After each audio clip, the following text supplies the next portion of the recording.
If you go to the Old Testament, there is not much or almost nothing written about husband-wife relationships. பழைய ஏற்பாட்டிற்கு நாம் சென்றால் அங்கே கணவன் மனைவி உறவை குறித்து கிட்டத்தட்ட ஒன்றுமே எழுதப்படவில்லை என்று நாம் சொல்லலாம். Because that was not a very important thing. ஏனென்றால் அது அவ்வளவு முக்கியமான ஒரு காரியம் அல்ல. But when you come to the New Testament, புதிய ஏற்பாட்டுக்கு வரும்பொழுது there is great importance given to husband-wife relationship. கணவன் மனைவி உறவுக்கு மிகுந்த முக்கியத்துவம் கொடுக்கப்படுகிறது. And I think in most churches they don't understand this. அநேக சபைகளிலே இதை அவர்கள் விளங்கிக் கொள்வதில்லை. A lot of people think that a church is strong if you have a lot of people coming there and a lot of people praising the Lord and they've got a lot of activities.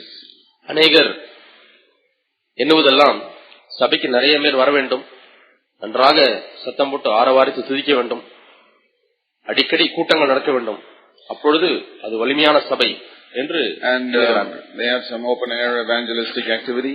திறந்தவெளி பிரசங்கம், சில சுவிசேஷ கூட்டங்கள், கிரியைகள் இப்படி தொடர்ந்து நடந்து கொண்டே இருந்தால் அது வலிமையான சபை என்று எண்ணுகிறார்கள். But you don't see that in the Bible. ஆனால் நாம் வேதத்திலே அதை பார்ப்பதில்லை. First of all, in the Bible they could not have large gatherings because they didn't have any building. You could only meet in small groups of 50 in some houses. புதிய ஏற்பாட்டிலே வாசிக்கும் பொழுது அவர்களுக்கு பெரிய பெரிய கட்டடங்கள் எல்லாம் அந்த காலங்களில் இல்லை. அவர்கள் வீடுகளிலே தான் சபைகளாய் கூடினார்கள்.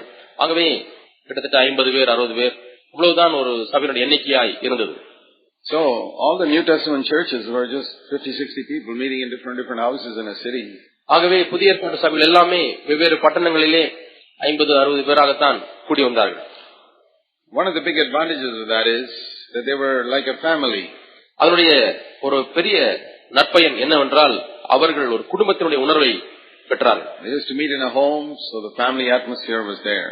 ஒரு வீட்டிலே குடும்பத்திலே அவர்கள் கூடும் பொழுது அந்த குடும்பத்தினுடைய ஒரு சூழலை அவர்கள் பெறுகிறார்கள். And the important thing was not that they shouted and praised God. அவர்கள் சத்தம் போட்டு ஆண்டவரை துதித்தார்களா இல்லையா என்பது முக்கியமல்ல. Those days they were so persecuted that they could not shout because the Roman soldiers will come and find out where they are and catch them. அந்த நாட்களில் உபத்திரவங்கள் பெருகி இருந்தது. ரோம போர்ச்சவர்கள் சபை கூடுகிறது என்று அறிந்தால் வந்து பிடித்துக் கொண்டு போய்விடுவார்கள் என்ற எண்ணம் இருந்தபடினாலே அவர்கள் அதிக சத்தமாய் ஆண்டவரை துதிக்க முடியாதிருந்தது. In Saudi Arabia it's like that today. Saudi Arabia என்ற நாட்டிலே இன்றைக்கும் காரியங்கள் இப்படித்தான் இருக்கிறது. The churches there cannot shout. அங்குள்ள சபைகளிலே சத்தம் போட்டு ஆரவாரித்து துதிக்க முடியாது. If you do that, the police will come and take you all to jail. அப்படி நீங்கள் செய்வீர்கள் என்று சொன்னால் போலீஸ் வந்து உங்களை சிறைச்சாலையிலே தள்ளிவிடும். So it's like that in China today.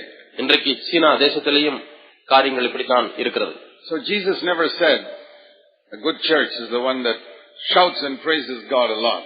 ஆகவே அதிகமாய் சத்தம் போட்டு துதிக்கிற சபைதான் நல்ல சபை என்று இயேசு சொல்லவில்லை. He never said a good church is that which has got many thousands of people. நல்ல சபை என்றால் அநேக ஆயிரக்கணக்கான மக்கள் வந்து கூட வேண்டும் என்றும் அவர் சொல்லவில்லை. He said a good church is that where they love one another. நல்ல சபையினுடைய அடையாளம் அங்கே ஒருவரில் ஒருவர் அன்பு கூறுவார்கள். But Christianity has lost that vision. ஆனால் கிறிஸ்தவம் இந்த தரிசனத்தை இழந்து நிற்கிறது. So many other things have become more important. எவ்வளவோ பிற காரியங்கள் முக்கியமானதாய் மாறிவிட்டது. How loud you shout and praise? எவ்வளவு சத்தம் போட்டு துதிக்க முடியும்? Do you fast? உபவாசிக்கிறீர்களா?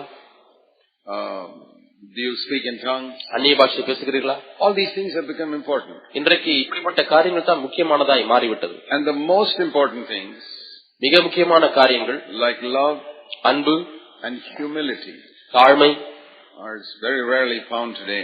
இது காண்பதற்கே அரிதாய் போய்விட்டது. What is the most important characteristic of a spiritual leader or elder?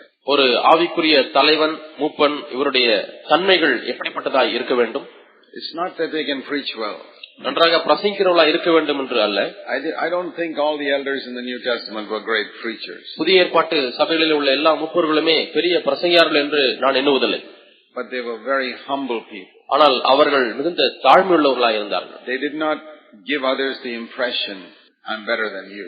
உங்களை காட்டிலும் நான் சிறந்தவன் என்கிறதான எண்ணத்தை அவர்கள் ஒரு காலம் மற்றவர்களுக்கு அளித்ததில்லை. That is the mark of a godly man. இதுதான் தேவ பக்தியுள்ள மனிதனுடைய அடையாளம். He is a humble man. அவன் ஒரு தாழ்மையுள்ள மனிதன், like Jesus. இயேசுவை போல.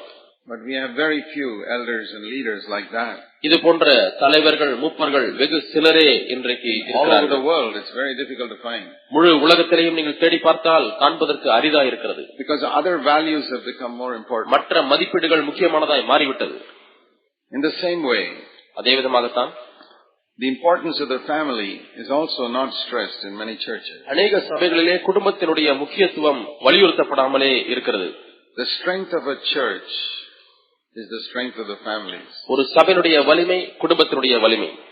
So if you want to find out how strong a church is, ஒரு சபை எவ்வளவு பலன் உள்ளதா இருக்கிறது என்று நீங்கள் காண வேண்டுமானால், you can't count the number of people on Sunday. That means nothing.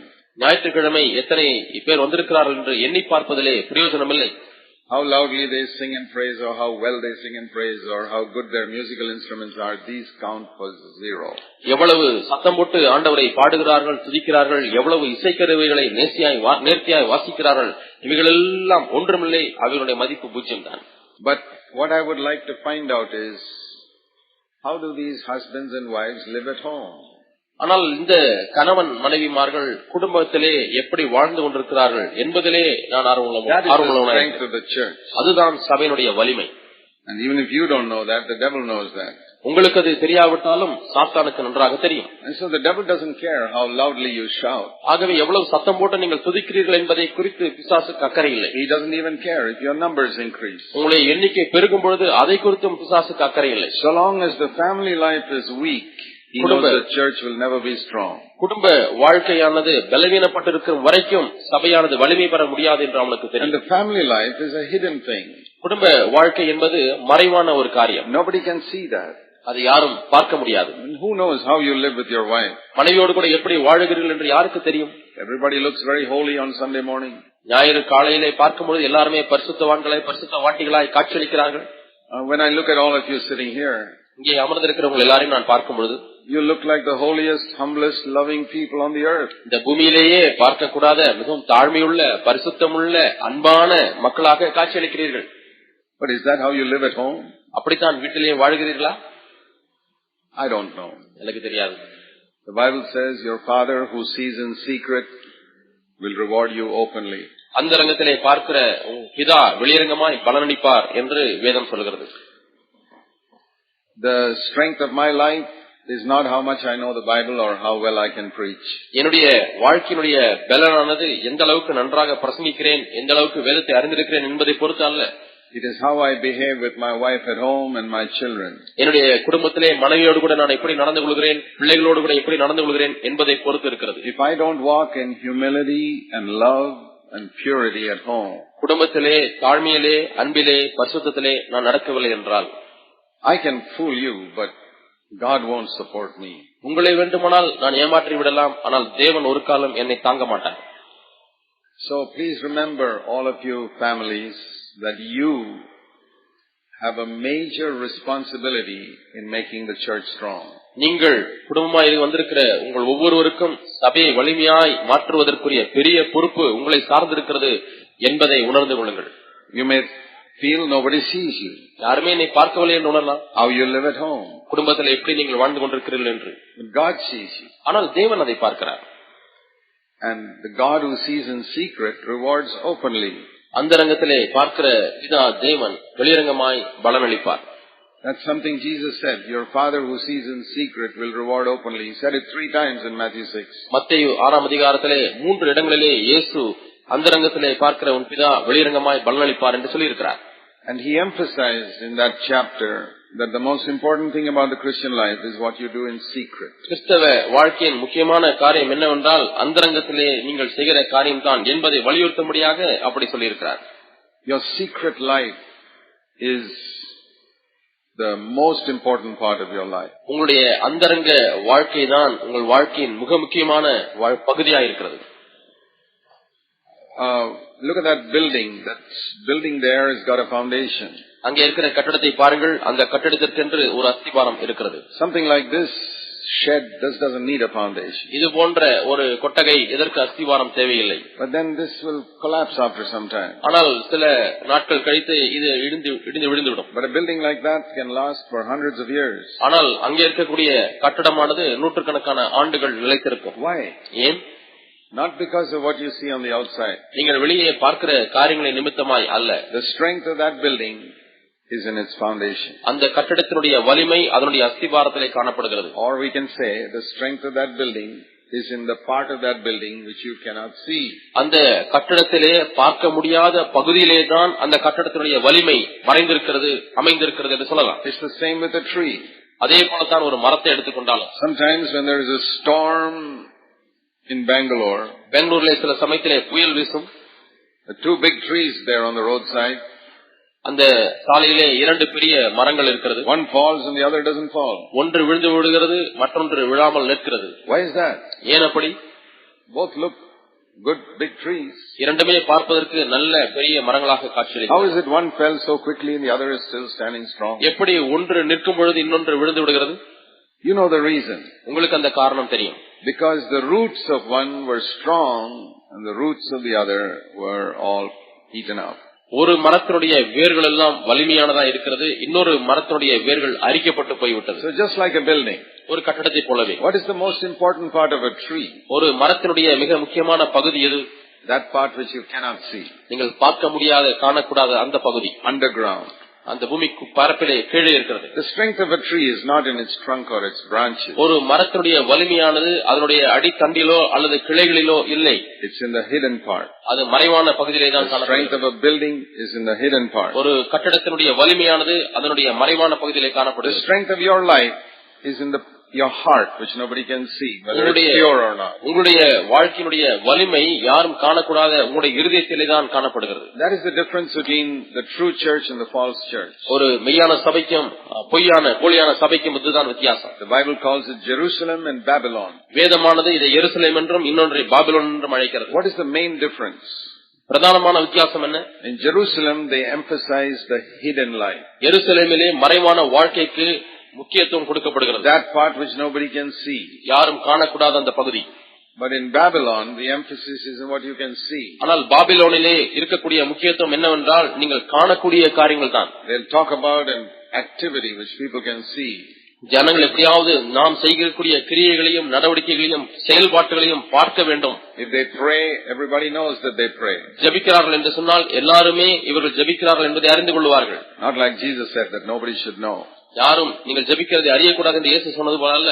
If they fast, they'll let everybody know they are fasting. அவர்கள் உபவாசிக்கிறார்கள் என்று சொன்னால் எல்லாரும் அறியத்தக்க விதத்திலே அதை அவர்கள் செய்கிறார்கள். That is Babylon. அது Babylon. If they give money, everybody must know how much they give. அவர்கள் தேவனுக்கென்று பணத்தை கொடுத்தால் எவ்வளவு கொடுக்கிறார்கள் என்று மற்றவர்கள் எல்லாரும் அறிந்து கொள்ள வேண்டும் என்று சொல்கிறார்கள். That is how the devil has fooled Christianity to build Babylon.